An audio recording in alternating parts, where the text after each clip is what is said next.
You know, there's really nothing to be gained by turning tail and running after an enemy attack. First of all, the highways would be about the most dangerous place you could be.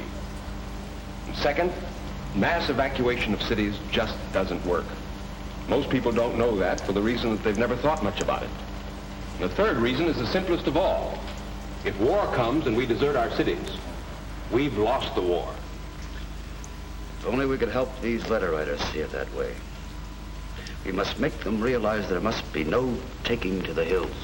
Their own experiences could help them realize it.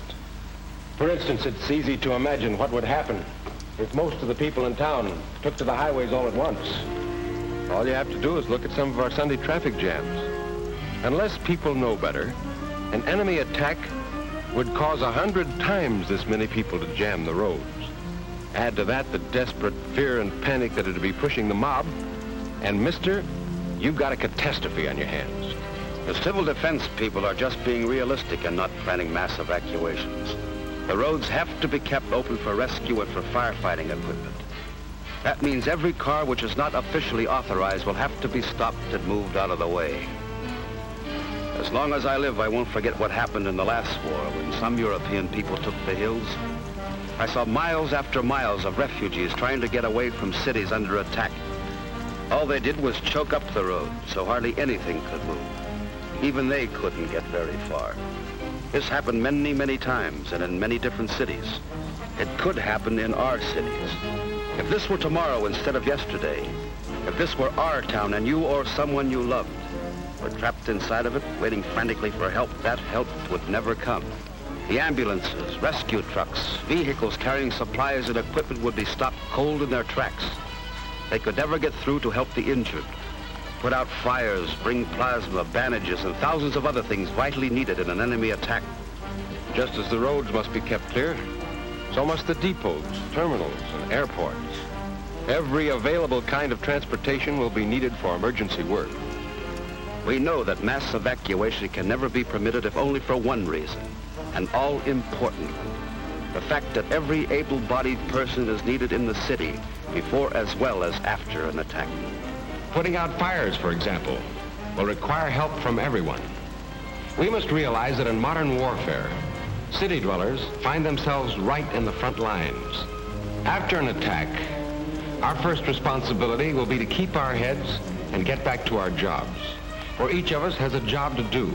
And no matter what happens, the people of a city must be fed, clothed, supplied with electricity and heat.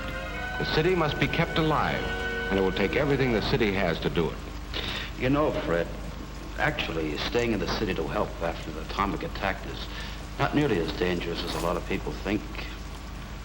The danger of, well, lingering radiation is not really very serious. After an atomic airburst, the danger of radiation and falling debris is over within a minute and a half.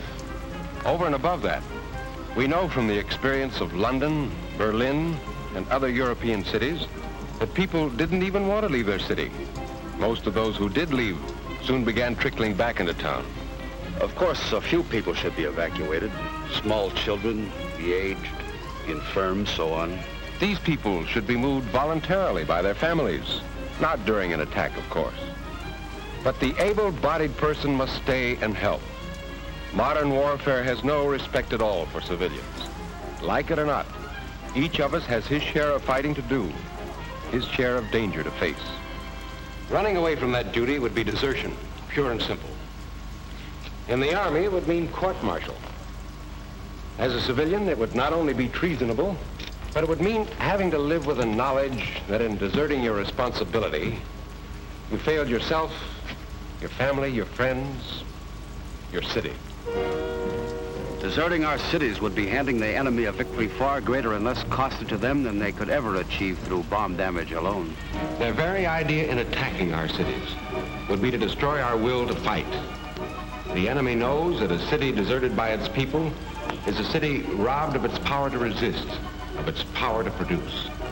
The enemy knows, as we do, that in an American city of today, each of us depends on all the others. That directly or indirectly, each of our jobs depends on all the jobs of the others. Our biggest job will be to continue putting out equipment and fighting gear our nation depends on. To desert would be to throw away our most feared weapon, America's power to produce. There's no getting away from it. When the time comes, each one of us must stay in our cities and fight. I wish there was some other way, but there isn't. Yes, there are some pretty grim prospects ahead of us. The hell of an enemy attack can come smashing out of the sky at any time. And every last one of us will have to be ready to face what happens then.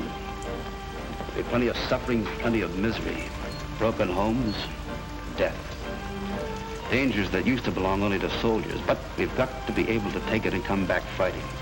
Everything we hope for, everything we believe in, everything America has fought for will depend on us and what we do. You know, a lot of people behind the Iron Curtain are wondering whether we can take it if we're attacked. They're carefully measuring our courage, our capacity to fight, our capacity for sacrifice. They think they have the answers.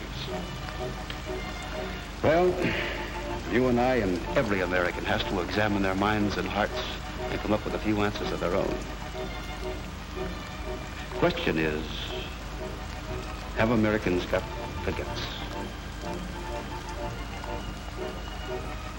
Have you got the guts?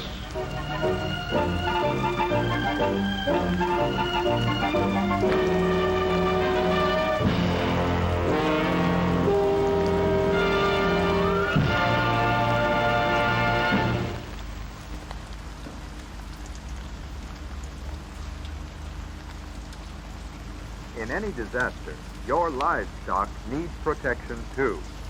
In case of nuclear attack, radiation is as dangerous to animals as it is to people. A good animal shelter is a two-story basement-type barn with a hay-filled loft. You can get better protection by piling hay along the sides of the building. This gives more shielding, and shielding cuts the radiation danger. There are many more farm facilities that can be adapted to serve as some kind of shelter. For detailed information, get your free copy of Your Livestock Can Survive Fallout. In an emergency, shelter your livestock, then take shelter yourself. Right now, as you're watching this program, suppose you suddenly heard the wail of the alert. Would you know what to do? First, keep calm. Panic simply wastes valuable time. Gather all canned goods, blankets, and extra clothing. Don't forget a flashlight, a can opener, portable radio, and extra batteries. Fill all available bottles with water. Take everything to the shelter. If no shelter is available, go to a basement corner without windows. Stay inside your shelter until you're told it's safe to leave. You could have made things easier for yourself by preparing all these things before the emergency occurred. Have you got the guts? Suppose you don't have a fallout shelter, and you have several hours warning after the attack, but before the radioactive fallout reaches your area. What can you do? You head for a corner of your basement, away from doors and windows. Sandbags or concrete blocks, even bales of hay or fertilizer will give you some protection. Remember, the important point about radioactive fallout is shielding. More shielding between you and the radiation, more protection.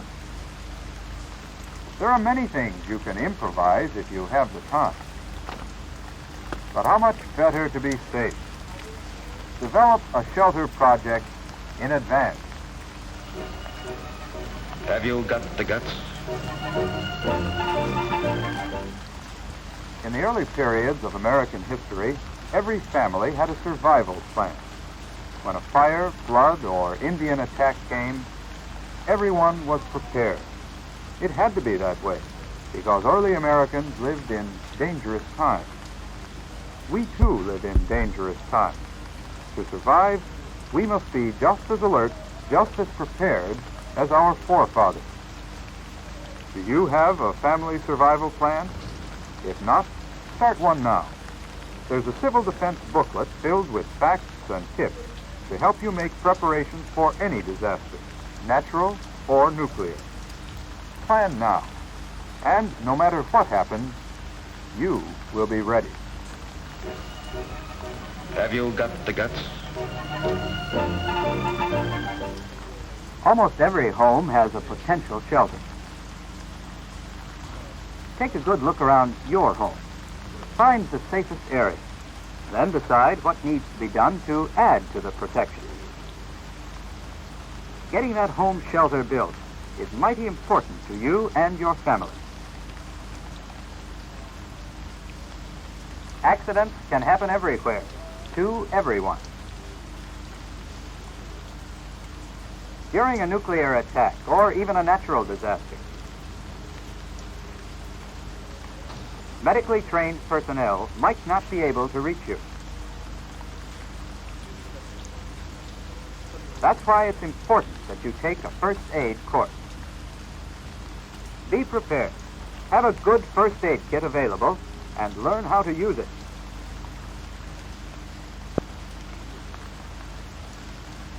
When radioactive fallout drifts to the ground, it may look like very fine dust particles. These particles are only dangerous to living things. This fruit would be perfectly safe to eat if you just peel it.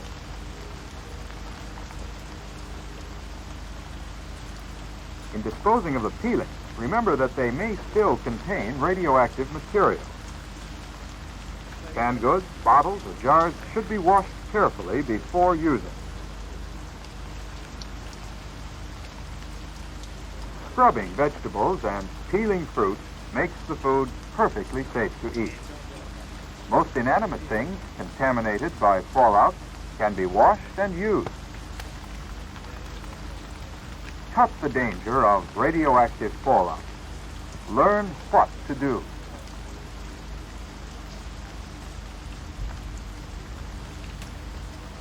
During any disaster, natural or nuclear, you may be forced to survive for a few weeks with the supplies you have on hand.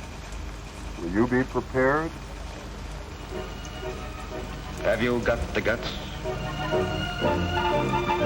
We suggest you store a 14-day supply of food. Choose food your family likes. That require little or no water, can be eaten without heating, are put up in one meal size, and can be rotated in your home food supply. Water, a necessity, a vital part of our lives. So readily available that we take it for granted. But any disaster could cut off our water supply. Remember, there are many reserves in your home water system. The water heater, pipes, or tanks contain safe water. The ice cubes in the freezer can be easily melted. If you are given advance warning, fill all available jars and bottles. Sinks and bathtubs will hold large amounts of water. For protection from dust or dirt, simply cover with plastic. Remember, any emergency can be met if you know what to do in advance. Have you got the guts?